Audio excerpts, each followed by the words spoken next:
You have been in many of these negotiation rooms in the past with Israeli officials, with Western allies.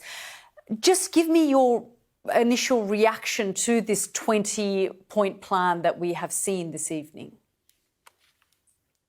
Great disappointment, in particular in the American president, who could not avoid being so biased to the Israeli point of view, who failed even to mention the right of the self-determination of Palestinian people for peace, and who failed to mention that there is a need to end the main core cause of everything we see in the Middle East, which is the Israeli occupation of Palestinian land.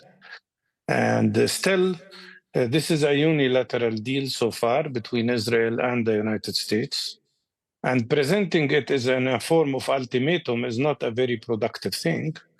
Of course, stopping the war in Gaza, this genocidal war that has taken the lives and injured more than 11% of the population of Gaza, and ending the whole Israeli plan of ethnic cleansing of the Palestinians from Gaza is useful and positive. But on the other hand, the agreement is full of mines here, and I will mention just three of them. One is that there is no clear plan for Israeli withdrawal from Gaza. What they talk about are stages, and Netanyahu made sure to say that the withdrawal will be slow. That's a recipe for a disaster.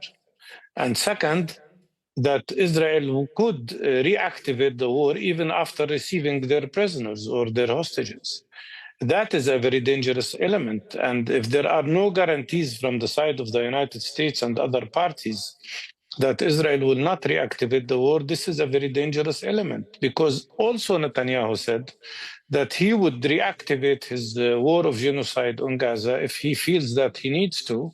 And we know very well how manipulative the Israelis can be and how much they can create any moment to justify such an act. And finally, and that's a very, really horrible thing, this imposition of some sort of foreign body to rule Palestinians in Gaza, marginalizing completely the Palestinian existing bodies, including the Palestinian Authority, and bringing in Tony Blair, for God's sake.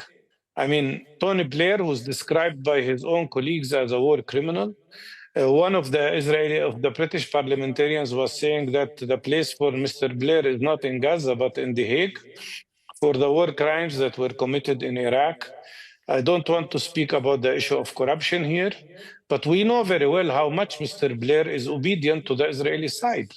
So in a way, keeping the Israeli troops in Gaza for a long time and bringing in Mr. Blair to be ruling Gaza, that's a recipe for disaster. It's a recipe for continuation of the war rather than ending it.